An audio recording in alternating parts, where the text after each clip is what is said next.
Thank you for joining us today for our webinar series for the Department of Educational Technology from New Jersey City University. We are here with Damiano Mastrandrea, who is a teacher in Brooklyn, and he's going to be explaining and discussing designing LMS spaces. So without further ado, I'm going to let Damiano add to that introduction and let him get started on his webinar for today. Thank you, Samantha. Again, my name is Damiano Mastrandrea. I'm a doctoral candidate at the New Jersey City University's Educational Technology Leadership Program, but I also work as a teacher of computer technology in the New York City Department of Education. The topic that I'm bringing you today is all about learning management systems and how you can design those spaces using both a framework and some best practices. And so as we take a look through these things, some opportunities that I want to offer to you are, continued conversation beyond this webinar in case you have questions that don't come up. But if you do have an idea, a concept, or some type of question that you'd like to raise during this session, feel free to drop into the chat box any of your questions. There will be an opportunity for you to vocalize and use your voice for those questions in the event that maybe the way you're typing it isn't the way you want it answered. But definitely this is a free-flowing opportunity. And we are going to look at both learning management spaces as they pertain to K through 12 education, as well as they look in the higher ed realm, because I also happen to be an adjunct professor, which is something new to my list of things. But I'm really happy to be doing this today. And so we'll jump in by just making sure that we all have a very clear understanding of what LMS stands for and what does it mean.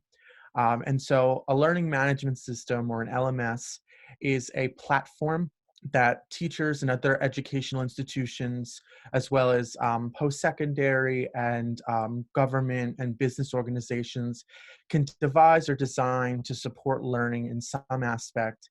That is kind of like a centralized portal that includes resources, materials, assignments, sometimes tests, and as well as building a type of internalized community for that learning group. And so, an example of that could be Google Classroom, which a lot of schools are using. There's also Blackboard, which is notoriously known in higher education, the generalized alternative, which is Moodle. My personal favorite, Schoology, which will be covered as well as Blackboard, and Canvas. So all of those are different examples of what an LMS is, and where you could start exploring, because they all have their unique features and functionalities that some of them we'll explore today. But if you have a question about any of the ones listed, I have used them all. But before we do that, what I really like to do is frame the way that we think and the way that we work against some type of framework or structure, to make sure that we're doing things along the lines of what the experts have stated and provided, but as well as offering those best practices. So one of those really great resources is this website called Quality Matters, which is a organization that's built around supporting distance education, also known as remote learning or online education, in a way that there are different standards acceptable for what is considered good. And so they have not only just a research base as well as a community, they also have these wonderful rubrics and standards that, even if you're not going to use them as an evaluative piece, they're a great formative piece that I use personally as a self-assessment to say, you know what, am I doing the right thing? Am I advising to best practices? What else is out there? And so fortunately, they have these online rubrics that break down what you need. They even go into a level of detail of what they recommend are good key features and competencies of an online educator. And so, of course, that includes, pedagogical understanding, knowing your subject area, but also how to navigate in a different way than you would in a traditional physical classroom. They do have these wonderful rubrics, so you can read through them at your leisure. we are going to look at two of them very briefly, but the main focus is how can we use these as we build our courses to lead into better pedagogy for distance learning through the learning management system. So here on the screen right now, we have one of the examples. This is the K through 12 version, which is only slightly different from the higher education version. And we kind of use this in my district, especially now that we've all transitioned over to remote learning, as a self checklist. There's nobody out there saying like, oh, you need to use this, but it's a pretty good start. And so they have these different standard categories that you can look through. And for the most part, they all speak to the relative level of pedagogical practice that any teacher would have or professor. But it really narrows down onto certain granular level that I hadn't even considered previously. And so, we're going to take a first look at Blackboard before we go into Schoology. But one of the things that you can see on here is that it's very well written, and it's also very clear as to what you're specifically being asked to do. So one of those things might be standard 1.5, which is about, what are the minimum technology requirements for this course? Because without that, our young people might not understand, or even our young adults that have just started their college journey may have no idea what they're going to need for that course. Sometimes it's simple and it's just access to Blackboard. Other times it might be more sophisticated and advanced, where they might need to download a specific statistics program, SPSS.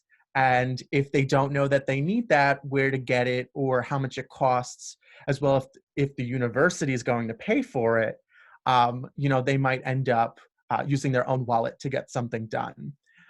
There are some other items in here that are true and close to my heart, but one of them that's really important to me as both an educator and just as somebody that works with a lot of special needs populations is accessibility. And so I highly recommend that you always keep in mind, how do we support people that may not have what you might be considered the standard or general experience. And so in these rubrics, they provide, especially in the last section, different ways that you can highlight or illustrate those things.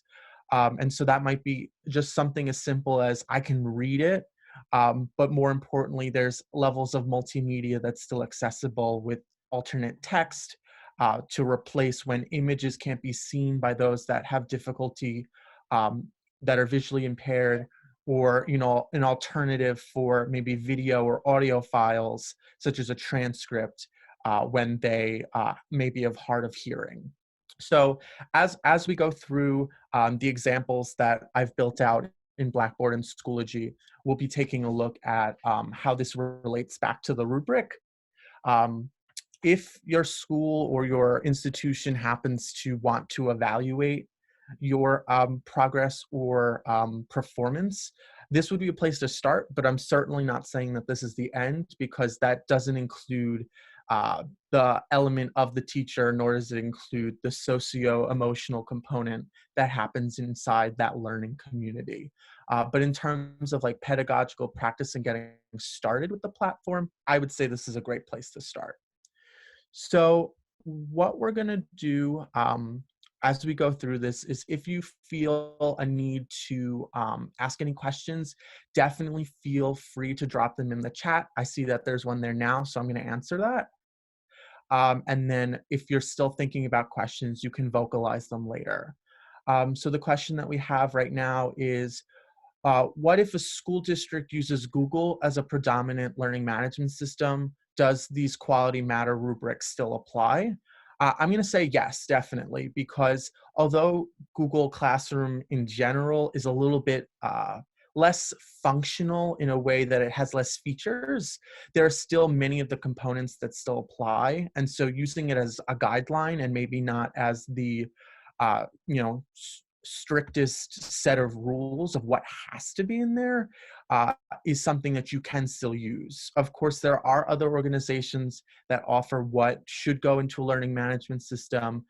I have not personally investigated those, but a really great place to look is all of those LMS websites have help centers, and they also advise on best practices that they support and recommend for their specific platform.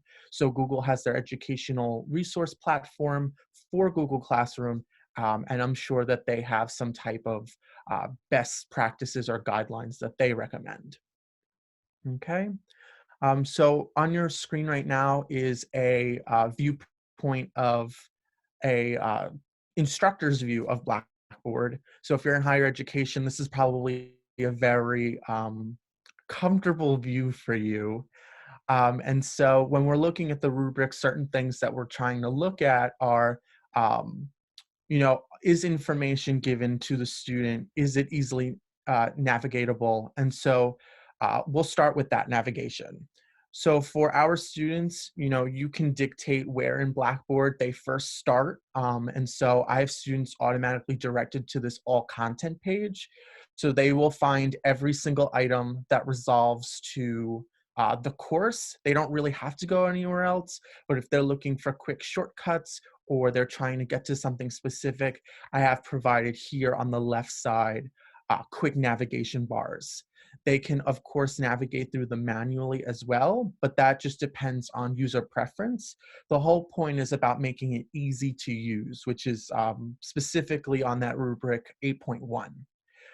Other things that we need to do are make sure that things are explicitly stated. So, for example, I run a project-based course, so there are no tests or exams. It's something that I firmly believe in, and that's the reason why I picked our doctorate program. But when we go into our projects, it's not just, here's the thing you need to do, and that's it. There is very clear guidelines and explains how to do the project. So up front here, you have the projects outlined in terms of what is the task, what is the format, are there any instructor provided resources to get you started, and any additional notes.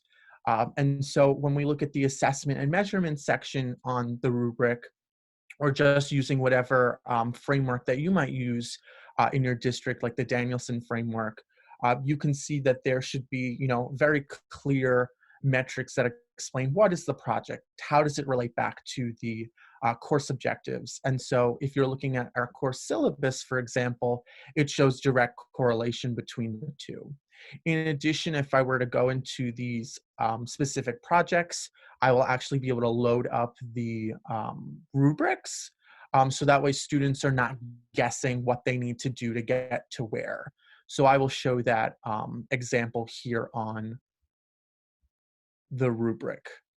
And so if we zoom in a little bit, we can see that it's aligned to a course objective. So you'll have to scroll back up to see what that is specifically.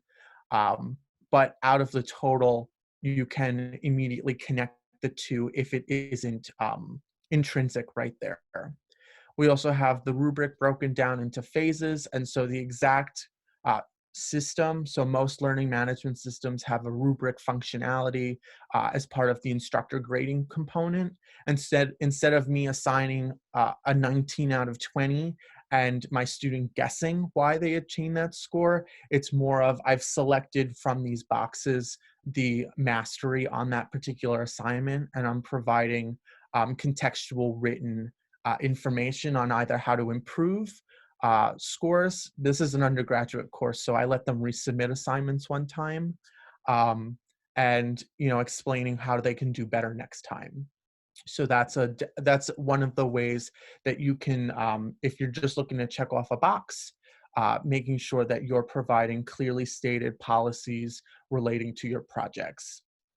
And so a lot of the checklist items here can live directly on your syllabus, but it can also just live in the world of the learning management system itself. So even though it seems like I'm repeating information, because I am, it's more about understanding the direct correlation between things instead of having a 13-page document you get on day one and then trying to figure it out later on. Another really common practice and also a recommended part of the rubric is that initial first week of class. setting up course member introductions. You as a professor, you as a teacher want to create a type of relationship between you and your students, for the limited time, whether that's 15 weeks, 182 days, like it is in K through 12 in New York. You want to create a level of relationship so that way not only can you work together professionally, but you may be able to support each other beyond the classroom. And so the greatest way for that to start is by course introductions. And it really doesn't matter if they've had you before or not, because there's always something new to share. There's always something different to say about yourselves. In this particular example in course, I wasn't added to Blackboard until the second week. So we did introductions in person because it was originally a hybrid course. But if you're doing exclusively online, this is a really great way to place it. And another great practice that isn't explicitly listed here on the rubric, but has been something that I've observed in my own coursework, is that it doesn't hurt to have a forum or an opportunity for students to publicly share their questions and concerns, as that's a way to make others feel comfortable that they might not be the only person who doesn't know. And it also gets everybody the same answer without having to say, oh, well, he said this day and she said that day. It's very public and in plain view for everybody else to see. Some other things that you might want to consider in terms of higher education in specific is just in terms of your policies, how you want to use the platform. A lot of professors may decide to keep everything contained within Blackboard or Moodle or whatever LMS you're using, and that's totally fine, but just ensuring that students are on the same page of when is it appropriate to leave the platform, when is it necessary to leave. And some of this might exist in the example of working on a project. So if you're doing a project that involves you writing a paper, you're not going to do that inside a Blackboard window because the second it closes, it doesn't save, it's over. The same thing might be true if you're working with a multimedia project or something like that, where you want them to design a podcast or a video. There are none of those tools directly available in Blackboard. And so looking at ways to use that is not so good. Dr. Ziegler has pointed out that using course messages in Blackboard is an awesome way of not filling up your inbox. I highly recommend that, as it's a really clear and concise way of ensuring that students are not bombarding your email constantly. They can still contact you. I'm still checking Blackboard on a routine schedule, but I don't have to see 27 messages every day saying, wait a minute, when is this due? Why not? And you can even use certain learning management systems, and I'll show you that in Schoology, actually have a calendar function that builds out when are due dates based on the assigned period. I know that Blackboard has that functionality somewhere, but I just can't find it for the life of me. I know it's in the tools section, but it just doesn't work right. At least that's from my experience. And so you choose your battles. I will stick to my Google Calendars because that's the life I try to live. It's my business. One other thing that I just wanted to point out is that, again, not explicitly stated here in the rubric, but as a really good practice is a lot of new distance educators and a lot of new remote teachers tend to rely a lot on one of two platforms. They're either very synchronous oriented, meaning they're requiring their class to be live in front of them via video conference, or they're the complete opposite and they're living this asynchronous life where they're just posting content and they're like, they'll get it. It doesn't work like that. I'm a big believer in a blended method. And so I offer through the Blackboard platform using Collaborate Ultra, live video conferencing. And so that's the way that I operate. For me, it's optional because I'm really working with upperclassmen and undergraduate. And so if they don't really need me, I'm okay with that. But maybe in K through 12, you might be a little bit more stringent on it. Maybe you have to take attendance, and that's something big for you. But again, that comes back to your policy. If you need students to be in that live session, it should be part of some type of, grade mechanism. It should be very clearly stated how to join, how to be there. And then the most dreaded part, the tech support. What happens if everything goes wrong? And so you want to make sure that services like that are posted and are available. So, for example, we have different items available in the all content page in our course that come from our department. So it's a department practice to ensure that two specific items are always included in every Blackboard shell, which is access to the Center for Student Accessibility. So that way students with special needs can report their accommodations and then we can then do them. And then the other part is where to find the contacts for the department, technical support, how to reach the instructor not on Blackboard in the event that things go down or it's a maintenance period. And so those are things that we want to include on top of our office hours and whatever contact info that you want. In the college setting, it's a little bit more on them to do a lot of the work, but that's not always true. And so as I'm finding is very true, especially for the lower undergraduate students. So, wow. Um, I feel like I'm teaching high school version 2 sometimes, but that's my experience. Um, so now we're going to take a transition over to Schoology just to see a K through 12 example. I will admit that not everything on this rubric I'm hitting the full points for. Part of that is because I recently found this rubric. An alumni of the doctoral program actually showed this to me. And so I'm forever grateful to Rem for his help on that. And that's why I feel like I'm here today. The other half of it is this look into a K through 12 setting. For my personal opinion and my practice is that Schoology is the best learning management system out there.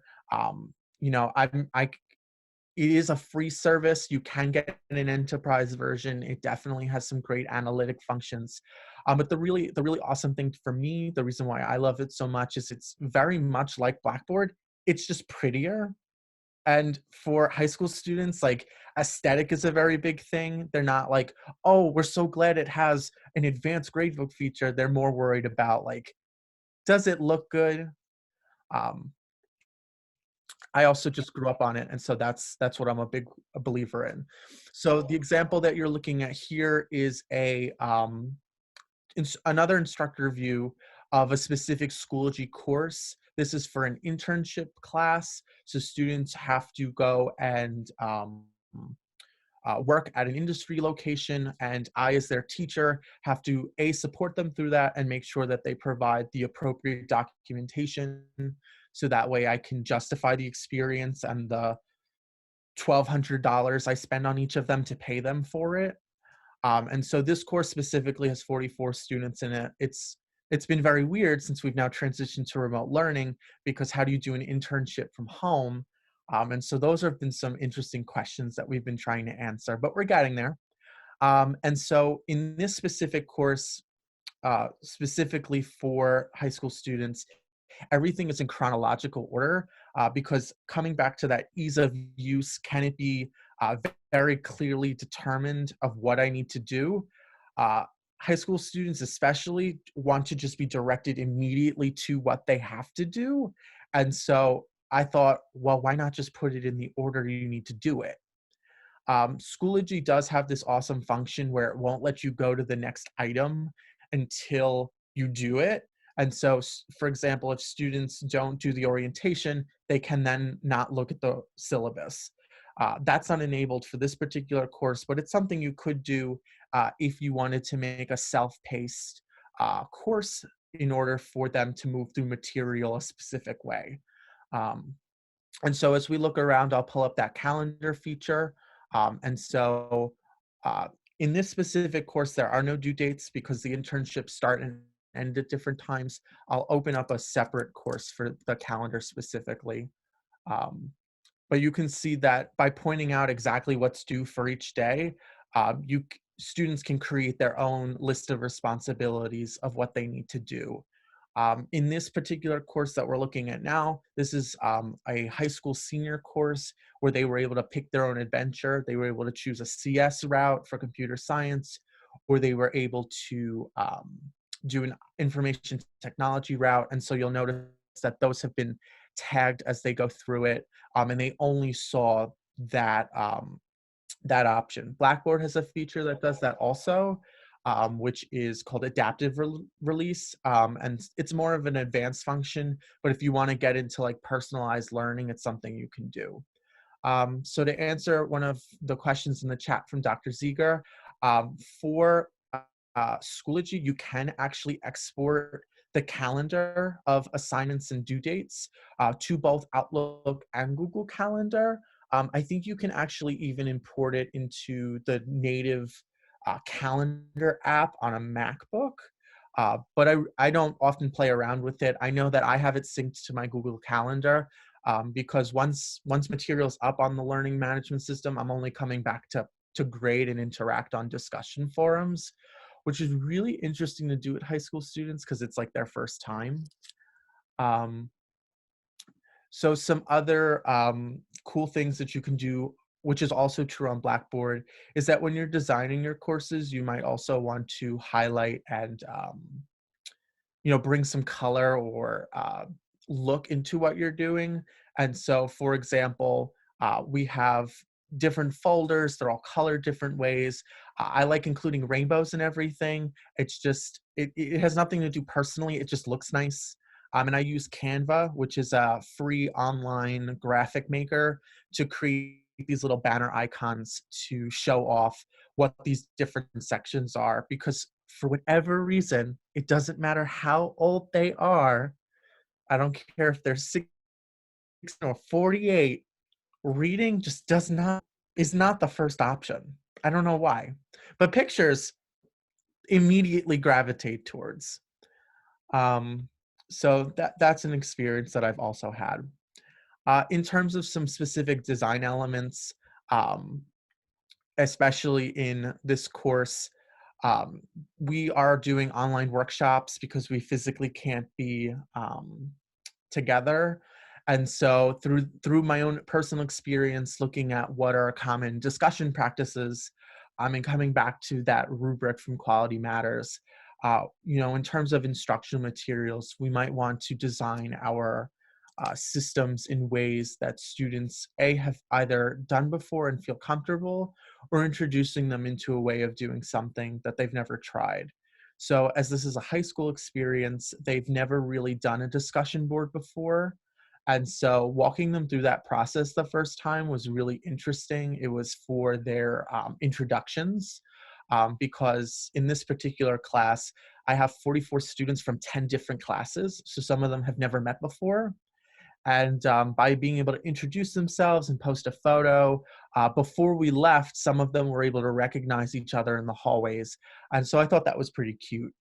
But coming into a particular assignment, once again, providing directions, not, having them go in different places to find information has been a key quality of designing good instructional materials.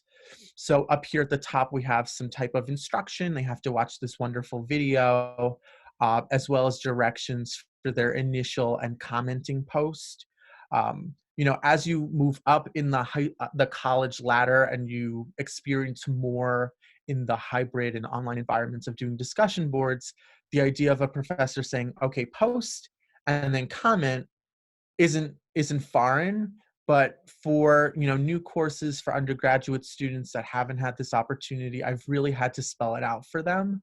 Otherwise, I was not going to get the results that I want. And so over time, whether it's in a course or in a sequence of courses, you can start to dial back on being so descriptive about how to do specific structural things, like how to do a discussion post, how to post something or submit an assignment on Blackboard. But at least as like an orientation type thing, how to do it the first way can really inform the young person how to do it right. Once again, we have, a very clear rubric on here, so that way students know how to do something for this. But also on top of that, on my side of the planet for the learning management system, I can just click a box. I don't have to copy paste this entire thing for every student as feedback. And if I need to find like an in-between, maybe it's not a 5, maybe it's not a 2.5, I can justify that and override the code. You can do that in Blackboard as well.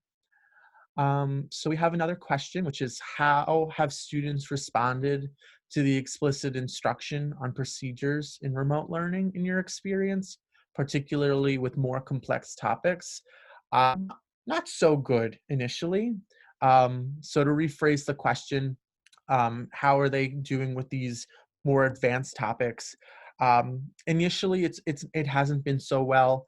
And one of the ways that I've tried to circumvent that was, again, students don't want to read. And sometimes, even though you do it once together is not enough. And so, on top of the written instruction and the, doing it together, I've also provided a set of resource videos about how to do each step. So in that senior class that's working on all of the distance learning modules, I actually have a bunch of these cute videos that I'm trying to run in a kind of like YouTuber or like TikTok style where, I'm super animated. I have some wacky background going on. Um, and, maybe I'm wearing something crazy like a sombrero to capture their attention. And then I'm saying like, okay, here I'm going to show you exactly how to do it from if I were you as a student. And so that is something that I've tried to do to circumvent the more complex topics. So if I know that there's going to be a lot of questions, or I imagine that there's going to be some type of problem, I might record an audio bite or a screen recording of how to do it, because students definitely do not read all the time. And I definitely want to shout out Doug for his input in the chat box. Scavenger hunts are a great way, even digitally, for finding different parts of the learning management system, making sure that they can do it. Depending on your classroom culture, maybe this is graded, maybe it's informal. And so that could be a way of doing it also. And I know that if I remember correctly, the NJCU STEM Success Academy does some type of gamified scavenger hunt as well for their orientation. So there you can level it up even more, both figuratively and literally, by bringing in some type of gamified experience where there might be some points or prizes as well. Another cool thing is that that I have done recently, I know that Samantha has done recently, is that you don't always have to answer a discussion post in written format unless explicitly stated. And so, maybe you'll do an audio post, maybe you'll do some type of video. Our students are currently in the high school group. They're doing a mini graphic design project to make their own business cards. And so they have to screen record what they're doing for making their logos to show us their thought process. And a lot of them were like, this is a lot better than having to explain it or write it out. But a lot of, it really comes down to teacher practice. What works best for you? What are you willing to accept? And how creative can you get? Because writing is important, but it doesn't mean that everything needs to be written. So that's something you can also do. In addition, depending on your style and the way that you do things, I'm personally not a fan of badging. It's not that I don't think that it's not perfect, important, or engaging. There are definitely studies out there that show that there are motivation for students that earn badges for completing a certain amount of assessments or doing a certain amount of things to promote mastery. I just haven't gotten to that step personally.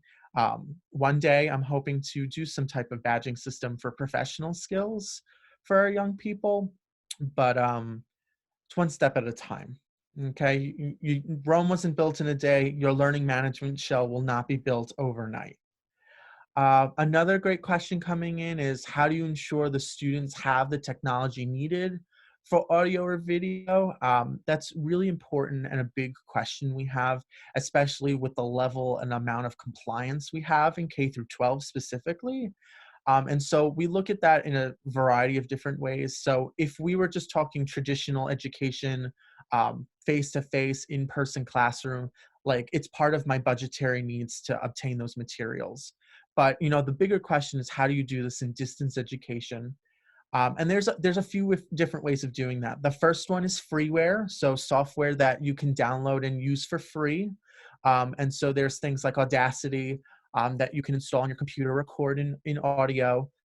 But there's also a lot of web-based free websites like Graphic Designer, Adobe Draw, that allow you to create, like Canva, visual infographics that students don't even need to sign up for. Fortunately for the Schoology platform, and I believe the Edmodo platform, if you're into that learning management system, they actually have a built-in audio recorder, so you can just use that by default. We're personally using Google Meet as a way for students to be able to record, but Windows and the Mac operating system for a computer also have natively built-in software. So with a very brief tutorial, you could explain how to record your screen, how to record yourself, just by using the built-in QuickTime player or game bar that's in Windows. So those are some of the items there. Um, I can see that Doug's an expert. Thank you so much, Doug, for a lot of the pro tips and notes in there. Um, I would say that a lot of game elements are pretty appealing for K through 12. I want to tell you that from personal experience, where we work, a lot of the things are student created and driven. So they decide what they're going to learn, and it's my job to make the experience worthwhile. Sometimes that's gamified. So we did an adulting unit, which was a lot of fun. So students wanted to know, they actually asked for it. What is taxes? How do they work? What's the purpose of insurance? And I'm like, all right, we could do that, whatever you want. And so for each of those activities, instead of giving them articles to read and videos to go through, we used the Kahoot platform, which is like a gamified audience show where you can answer questions for each lesson. And so, they were able to jump in a live chat with me, learn a little bit, follow a screen recorded narration where I showed them some maybe too personal information, like my car quote and my tax score, my credit score. But, I'm an open book like that to a degree, no social security numbers. Um, and then they played the Kahoot, and it was really great because they have a challenge function that allows them to do it individually. They don't have to wait for the teacher to start, and at the end they can see how they scored against the rest of the class. And so certain learning management platforms have the ability to add in those tools, and others I just directly link. So for example, with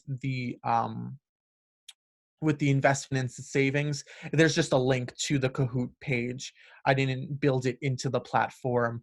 That is a lot of stuff that I just couldn't do. Another really great tech solution that you could use that may be beneficial for you is EdPuzzle. EdPuzzle can be directly added on into Schoology. It can be directly added onto Blackboard also, where you provide on the EdPuzzle platform as the instructor a given video, and then you dictate where the video stops. And when it stops, you can ask them a question. And the question could be multiple choice, it could be open-ended, and you can use that as either a formative assessment tool and see what students have replied to or earned after watching that part of the video, or be used as a summative component based on what you need to do. In K through 12, we're doing day-to-day activities, so that works. In higher ed, because it's more project-based or discussion board oriented, it's not as explored, but I wouldn't be afraid of doing it personally. So with that being said, the only other thing that I really wanted to point out is that culture drives a lot of what you do in your learning management system. And so it really has to fit with a style that works for you. I'm very big on teacher feasibility. And so what that means is, don't overcommit to doing too many types of activities.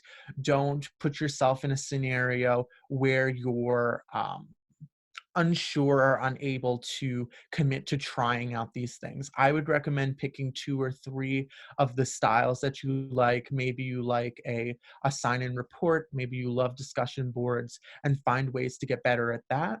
And then ask yourself the ultimate question: how can this fail?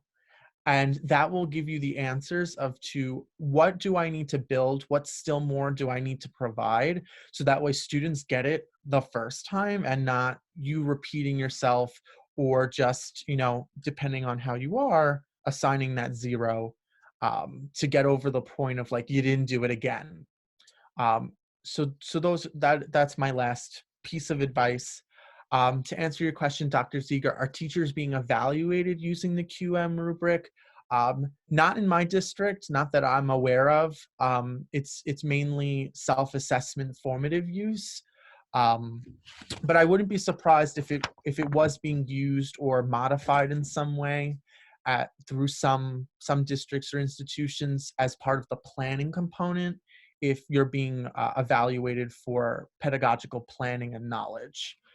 We have the Danielson rubric in my district, and so if I were to use the Quality Matters rubric, I would align it to that first domain on planning. Yeah, Danielson for Align, that actually exists in a form, but it's not perfect. That Charlotte Danielson's team devised it for in-person classroom instruction, and so I would bet that there's a lot of work out there that can be recommended for devising an online version that's a lot more suitable to what's out there. So at this point, you can feel free to unmute yourself. Just try not to run over people's voices. If you have any particular questions, I will be on the line until 5 o'clock. And I'm definitely open to additional questions or concerns should you need additional support.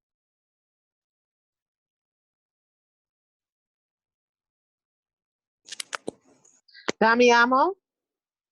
Yes. Hi, very good. This is Thank Judith. you. I just wanted to know, what did you say what the illustration was that you used? Oh, great question. So there is an alternative version of Illustrator products like Gravit Designer. So Okay. that's Gravit. It's web-based, so the students don't have to install anything. It is more limited than Adobe Illustrator, of course, and there is a pro version, but students can still design with the pen tool, the shapes, and they can export it as both a PDF and an image. Thank you. Okay, I'm also gonna try to drop. I'll put the name in, but the link I think is a little bit different. Okay. Thank you, Dr. Ziegler. Doug, you're asking about some type of game. Do you remember what I was talking about specifically? You were talking about the gaming elements in a course, and you mentioned something, but I was getting a message. Sure. Yeah. Some Work. gaming elements might include like Kahoot, EdPuzzle. It can have a game element depending on how you spin it. EdPuzzle, that's what it was. I know. Because EdPuzzle isn't natively a gamified experience, but Okay. The ability to like intake and pull back, and you can assign points that way, Okay. might be something that you can do. Thank you. Of course. Okay, another question. In your LMS, do you provide student multiple choices in the manner in which they respond or post to your work? So in my personal experience, I'm very open-ended with student choice. I think that as long as you can demonstrate mastery of the intended goal, that the methodology doesn't really apply unless that is specifically being gauged. So for example, in the college-based course, there's 2 projects that can show off those 2 sides. So for example, in project 1, which is about how to use spreadsheet data from an item analysis of a test, it doesn't make sense for them to do an analysis by making a video, because the intention is for them to use that particular tool. But when they're doing their second project, which is a multimedia project, whether they're making an episode of an audio podcast or a video tutorial, there's that inherent choice, but there's also whatever platform that they want. So I've recommended in the resources portion, some free versions, a more premium version in case they're an expert or they want to get better at it, as well as opening the floor to any personal choice. I also have the ability, more so in Schoology, where when I create an exam, if we're doing some type of like test or quiz, they can, for written questions, respond in both verbal as well as written format. And so as long as students select one or the other, they can do that. They don't have to install anything extra. I actually prefer when students have to verbalize what they're going to describe, because I find more often than not in my own pedagogy that I can get students to explain it well on paper, but when it comes to verbal presentation, they seem to lack. That's just something across the board for all high school students and undergraduate. But now that we're measuring professional skills, which one of them is communication, that's a way for them to get points in that section. Damiano, I was going to say that the use of video and audio can definitely be very powerful depending upon how you use it.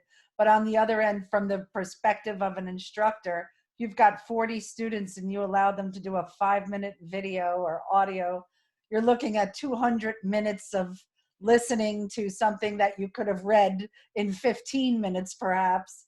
So I would say that, yeah, I agree. Like if you're creating community as an introduction, or if there's something they need to verbalize, I would say that's really an important resource. But at the same time, you want to use it sparingly, depending on, just so that the instructor doesn't lose their mind. No, absolutely, I agree. Like you can see here on project 2 that they cannot go over like 5 minutes for their audio.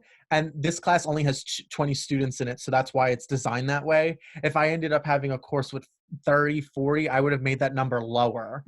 And, I incentivize it also because as part of their grading criteria, it's like must fit within the time constraint, because I had the same thought process also. I can't do that. I cannot sit through 400 minutes of video. Yeah. Interesting. Even at double speed, yeah. Even at double speed. And one of the reasons why for our students that are working on their capstones, they have to do a lightning round presentation, because A, it's fun, and B, it's something that they've never done before. So we have the auto advancing slides and they have to record themselves.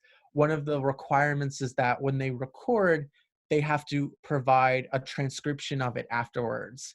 And so it gets them into the practice of like, what did I actually say? And also for me, if I don't have the time, I can still post the great videos to our site and their portfolios, but I can just read it. So, and some programs like Google Meet have the ability to not only just record video, but they will provide I would say like 90 to 95% confidence level of it being accurate. Can you give us just a very general overview of the benefits and minuses of these LMS that you're talking about? So Blackboard versus Schoology as an example.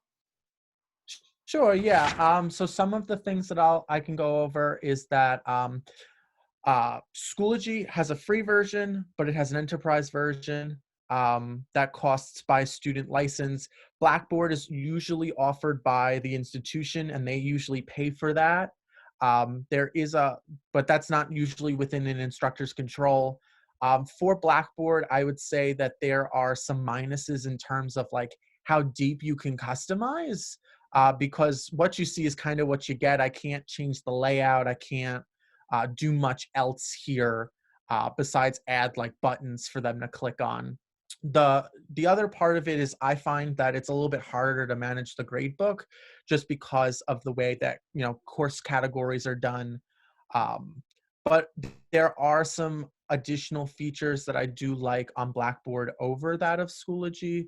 So for example, you can create surveys that are automatically anonymous. So that's great when I need to ask them questions about things that they might not feel comfortable directly saying to my face. There's a deeper embedded plagiarism checker in Blackboard. So they have the safe assign structure. Some people can integrate Turnitin.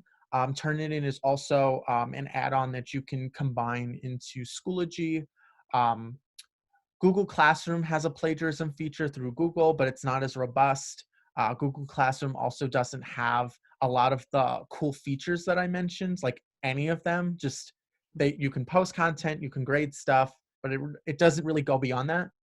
And then in addition to that, some pros about Schoology that some of the other platforms don't have are those completion rules. So students must do X, Y, and Z.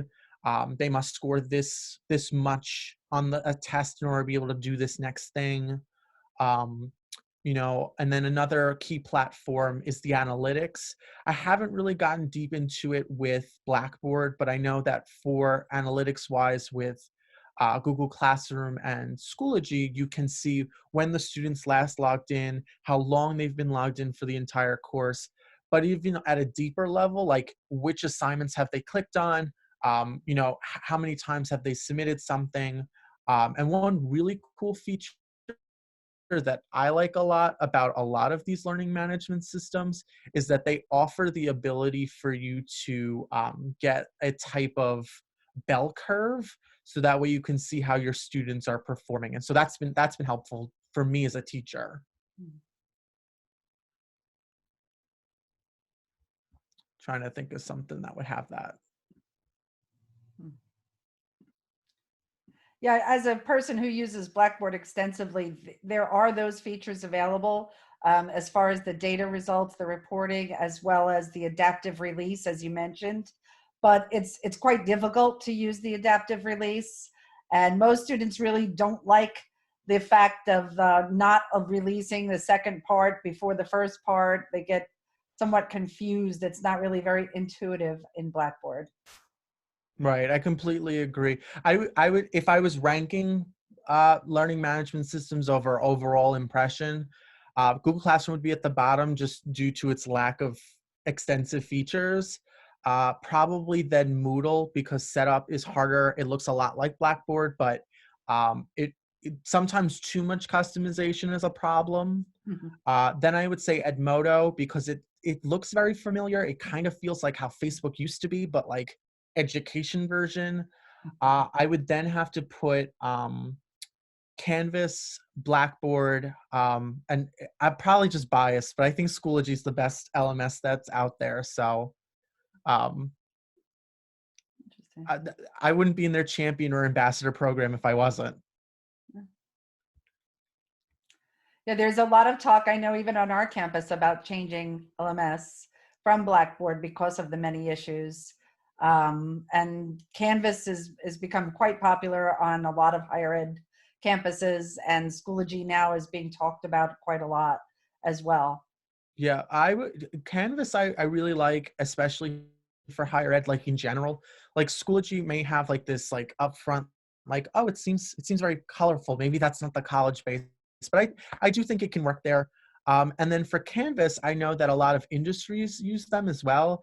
Some companies like Cisco, CompTIA, which is a telecommunications association, and even Adobe to a degree, they use the Canvas platform. So there are a lot of businesses using LMS to drive training for not just their employees, but for people that want to pay and learn their products. Yeah, the healthcare industry as well, same thing. I mean, every industry needs training, and there needs to be some type of a platform, particularly now that everything is going remote, right? I feel like this is what might be considered a huge turning point in the way that people view this. I just hope that our larger audience out there is listening. I understand what you're saying fully, Damiano. Are there other questions? Anyone here have other things they would like to ask before we wrap up?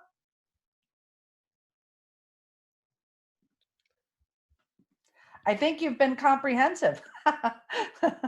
I certainly try. I do want to answer Doug's question though about D to L, which is the desire to learn platform, right, Doug? Yes. Yep. I have not extensively looked into it, but the way that I kind of like interpret that platform is it's a little bit more like aesthetically pleasing. It looks very clear in terms of like where the progression is. It seems to be like a mastery learning management platform, like it measuring you based on that. But I haven't heard of it before today, so I have to say I'm going to give it a look, because we're Okay. always looking at how our adult learning platforms are going to be. Thank you. Of course. Thank you so much, everybody. I hope this was worth the while. I had a great time. And again, if you need anything, please just let me know. Thank you so Thank much, you. Damiano. With wonderful presentation. We really appreciate your time and knowledge and expertise shared with us. So thank you everyone for attending, and we'll see you next time. See you next Bye-bye. time.